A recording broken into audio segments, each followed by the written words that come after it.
Are you finding it hard to avoid scorching seams on leggings and pants? In this episode of Decoration Mess, we're going to see if there's a way to keep those seams protected on the heat press.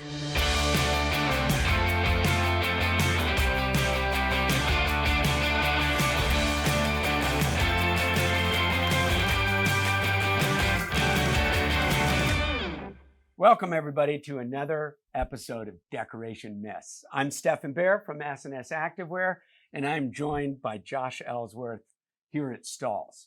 Today, we're at the Decorated Fulfillment Center of STAHLS out in Pennsylvania, and we were going to discuss a common question, which is how to avoid shininess after a heat transfer. Is it avoidable? And we have pants here, and we're going to kind of concentrate. A lot of people said they had trouble with the seams area. So we have three, one pair of sweatpants from Adidas. We have a poly concentrated fabric from Badger on the leggings. And then we have a cotton concentration with Bella Canvas in their leggings. So what are we working with here today? Yeah, so today we have our Hotronics Auto Open Clam. And there's a ton of heat press choices out there in the market. What I wanted to do is to take one of our most popular heat press choices, which is the clamshell style, that some people have a problem accommodating pants on in general and decorating around seams. And so I wanted to show you that even with the clamshell style press, there are tools, there are techniques for us to hit these print locations, to expand our product assortment into pants, to decorate those and to decorate those successfully. Now, we do have some challenging fabrics, as you mentioned, so there are some tips we're going to share along the way, and I think the best thing to do is just to jump in at the heat press, and we can get started. Absolutely. All right, let's do it. Which one would you like to do first? Well, I'm going to let you make that decision. What do you think? Should we go with the big one? Yeah, let's go with the joggers. With the big one. Okay, so number one is first we have our platen set up, right? And we have our 16 by 20 platen. Now, usually, if I were operating on, say, a fusion heat press that has like a smaller base, I'd be able to have an interchangeable platen. In this case, a 6 by 20 leg and sleeve platen that's built for the job, so I can split that item and thread it over. But not everybody has a cantilever style press, like a fusion press. And so I wanted to show just on the basic platen how we can start to do this. So number one is when we lay these on here, we're going to have some seam structure that's in the way, okay? And so when we lock that press down on the seam structure, what's going to happen is the seam is going to receive all of the pressure. And so anytime you have a raised up area on the heat press, whether that's a seam, a zipper, a button, that's going to receive a ton of pressure. And so often what decorators will see is they will see that collar of the shirt, or in this case, the seam of the pant, scorch up because it's receiving that pressure. And so how we avoid that is by using one of my favorite tools, which is a heat press pillow, okay? And heat press pillows come in a variety of sizes. And so I'm going to show you a couple different techniques to apply pants with a heat press pillow. One is just to use the pillow that's designed for that, which will actually insert into the pant leg. And so let's start with that one, and then I'll show you the other technique here in a moment. And so all we're going to do is we're going to grab that pillow, kind of use our arm as a guide, because we want to be able to load this quick. We're going to slide that pillow down into the pant leg. And what you'll see here is I'm positioning it in such a way that the pocket is kind of pulled out. And so the pocket isn't causing any pressure issues. And the seam is falling off of the edge of the pillow. So you want to align the seam so it, like you said, falls off. And then it's a flat press area. Yeah. So it gives me that flat press area, okay? And so we're not done yet. If I were running a big production, I'd probably put a TV tray or some table or support system here so the pants aren't going to continue to want to slide off. Yeah, you can hold that. So you can be my support system there. Good job. I appreciate that. Because now we're going to have to also adjust our pressure because we just added thickness to the pressing area, okay? And this pillow is about 5 by 18 inches, which is smaller than 16 by 20. So all of the pressure that I think I'm going to get is going to distribute onto a smaller surface. Got it. So sometimes when we're using small pillows, pads, we see scorching and shiny marks. So we're going to start by retracting the pressure quite a bit to get a feel for it. I'm going to use a cover sheet. In this case, craft paper, my cover sheet of choice, but you can use any style of cover sheet. I'm just going to kind of get a feel for locking down the machine onto the pillow. And you just want it to just slightly lay on there and then click. Yeah, you barely want it to make contact. And what you'll Gotcha. see is between applications, you see how that pillow flattened out, Sure. right? When it's heated, it wants to flatten out a little bit. So I have a lot of shops that will keep 2 pillows, right? And so Okay. they'll load it into the pant leg, they'll bring it onto the press. They'll So pull you're it just off. exchanging them so it gets life back into it. You got it. You got it. And we're going to pick a pretty basic application here, but one of the more popular products out there. That's a heat transfer vinyl. And this heat transfer vinyl applies at a low temperature. And so it's called Ultra Weed, but there's a lot of different styles of heat transfer vinyl on the market. But when we're decorating polyester, we want to pick one that applies at as low a temperature as possible, at as low of pressure as possible. Gotcha. And that's going to mitigate the chance. So this is a 70-30, right? So it's 70 cotton and then 30% recycled polyester. You're just accounting for that. Yeah, anytime polyester enters the equation, even if it's 5%, it presents risk. Okay. Right? And so I always want, when the more polyester there is, the more heat sensitive. I always want to pick something that's going to press at a lower temperature if I can. So this one technically will apply at 260 degrees. I have my machine set for 275 because I'm going to need it on the next application. And this takes 12 seconds. And so what I'll do is I'll make sure quickly set that. The time setting is at 12 seconds because I don't want to overheat it.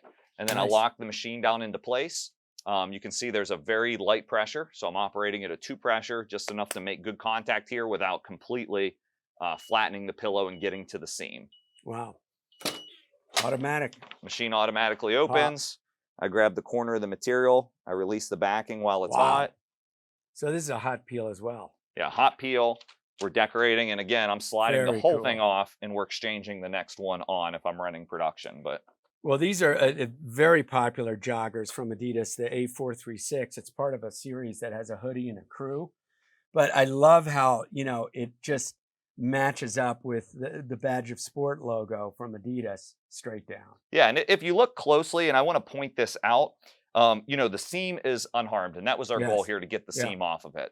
Now, when there are natural fibers, to your point, cotton in the equation, what happens is cotton seams like it leaves a mark and it's discolored, especially if you're decorating a 100% red cotton t-shirt. We've all had that scare where it turns a big mark. All that's happening is moisture is removing from the garment. And once moisture returns in a couple hours, that mark on cotton fabrics goes completely away. Oh, wow. So if I were like literally printing this behind the counter and delivering it to a customer like on demand, which is they would be like, there's a box mark. Yeah, and so you can mist it. Time. Actually, you can mist it, right? And so you can get some magic sizing spray from Walmart or something like that, or you can just get a water bottle and mist it to return that moisture back to the fabric so you can deliver it right away. Wow. So quick, easy, get rid of the seam. That's one way to do it, is by inserting that pillow, letting the seam fall off the edge, and you're not going to scorch it if the heat is not making contact with it. Nice. All right. Well, we've got the jogger conquered. Yeah. So let's move into the popular leggings. We'll start with stay on the cotton theme. Okay. With Bella Canvas, and this is their legging. This is a 95% heirloom cotton, ring spun cotton, and then they have the 5% spandex.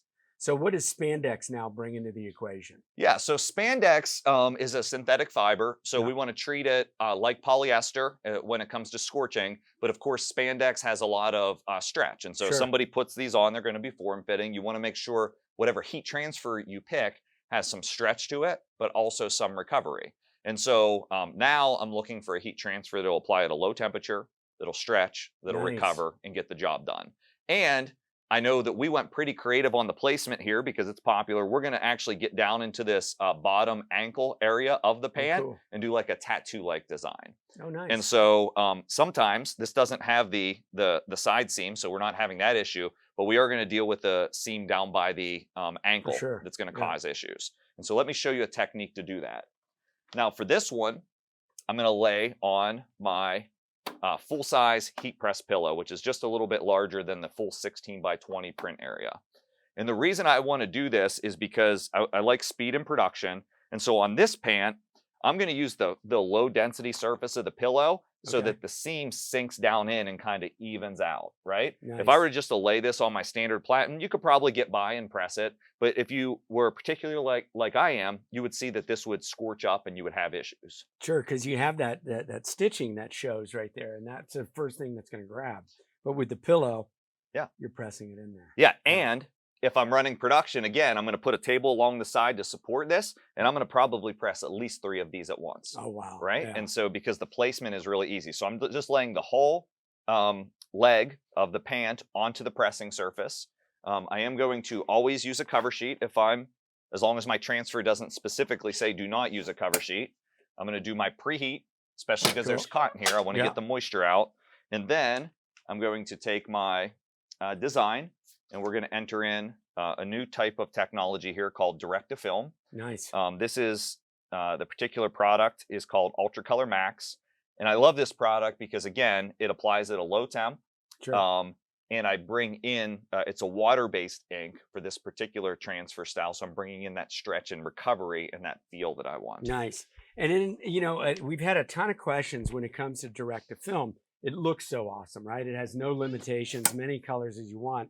What's the washability like when you mention that stretch back and forth and then you wash it on top of it? Yeah, so what I like to tell people is not every direct to film transfer is created equal. It's a kind of like an overarching technology like screen printing or sublimation or whatever it may be. In the case of Ultra Color Max, what we're working with is a transfer that's going to outlast the garment. Oh, wow. And so what that means to us is 50 plus wash and dry cycles. So we've had it independently tested at a lab that runs it through the accelerated wash and dry cycles to give us that. And not only that, it's CPSIA compliant, so it's safe for children's apparel. Oh, wow. And RSL compliant, so it's safe for high-end sportswear brands that require that compliance. So really top-notch product. Check out the feel on that. Wow. It's just so cool. And there's that stretchability, right? It goes right back. Yeah, and you're getting the stretch and recovery, and you do what everybody does. Yeah. So what I'll caution you, and we're pretty good, but you don't want to stretch this while the adhesive is still hot, because what will happen is it won't recover as much, right? So shame on you, no. But it'll be fine. It's still recovered pretty well. But once it cools completely down and isn't hot at all, great stretch and recovery. We've used this even on compression gear for athletes. So really nice. Excitement is impatience, right? Yeah, so, and no scorching on the seam, right? That's what we're looking very at. Very clean, yeah. Yep. That's fantastic. All right, and so we're gonna step it up a little bit here, and we're going to take our last style. And tell me about this style again. So this is the Badger Performance legging. It's a Capri, and so this now we've got 90% poly with 10% spandex. So this is like a double whammy on the synthetic side. Yeah, these are highly stretchable. Yeah. Black, one of the most difficult colors to decorate without scorching. And so same sort of equation here. We want to go with something that's going to apply to low temp. We want to go with something that's going to have the stretch and recovery. And so why not just try the same direct to film transfer on this? And that's what we're going to do. Its stitching is raised too, right? So this was a big question too. It's got, the double stitching because it is so. Yeah, you're getting the so stretchy stitching along the side. So that's the one that most people go, man, it's just shining up. So it's just a matter of placement. Well, yeah, and it's a little bit of everything, right? And so what most people would do, again, is they would find a way to insert a mouse pad or pillow or something inside of this legging. And what they still usually have is that side seam up. And then, again, it's a combination of the pressure and the pressure being concentrated on that area that's creating the issue. So I like to fold it along the seam if I can. These ones are a little bit more difficult to get to lay flat, so you want to spend some time and energy there. It actually looks like the seam. You need me to hold anything? Yeah, if you can support right here, that'd be great. So I'm going to, again, bring it across my heat press platen. If I can get rid of the seam, I will. So down on the ankle, that's hanging off of the edge of the press, as you see here. And so now we're going to go ahead and do that preheat again. Great.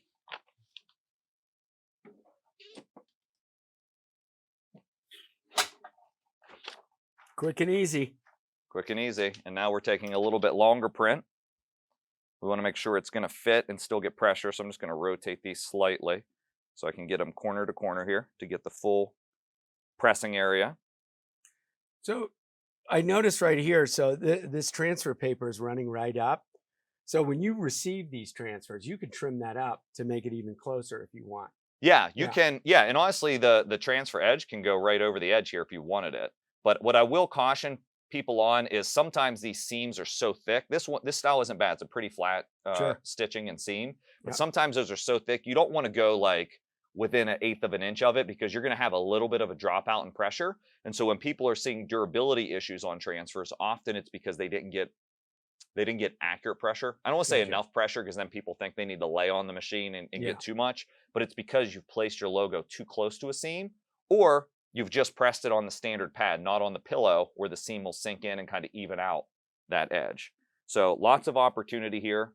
It's really quick and easy. And again, if we're setting up for production, we're creating the right jigs to support the pant as we're doing the application, to make sure we're just able to bring the next one on, lock it down, and keep moving. Well, we were talking about leggings, especially with the female audience. I mean, they're worn 6-7 days a week. Yeah. So, to get a nice print on there, you're getting a lot of coverage with the impressions, as well as, now that we know about the washability. I mean, it's fantastic. Yeah, and you're not getting any marking at all. So I'm going to have you hold these. Sure. Not first. to stretch. Not to stretch yet. Not to stretch yet. And Give then it for those companies that may say, I'm going to do a lot of leggings, what I want to do is I'm going to take this platen off and show you how to set up for mass production really quick, because there's probably some decorators that this isn't going to be, 12 or 24 piece job. They're going to want to be doing hundreds. And so if we focus in on the heat press, you'll see the quick change attachment. And on this press, we have something called a double sleeve and leg platen. So you have to be a little bit careful with your loading area, but we can lock that platen into place. And now I can actually load up and press 2 at once. Now you see this graphic was a little bit larger than my print area. So make sure you understand the dimensions of your platen. But now I can do 2 up, and you can see I'm splitting, loading. The seam is hanging off of the edge, right? So it's very quick, very easy to load that, get to your print area, and press. Wow. And I also give one more secret. Yeah. When you're heat pressing 100% polyester like we are here, often you don't need to preheat.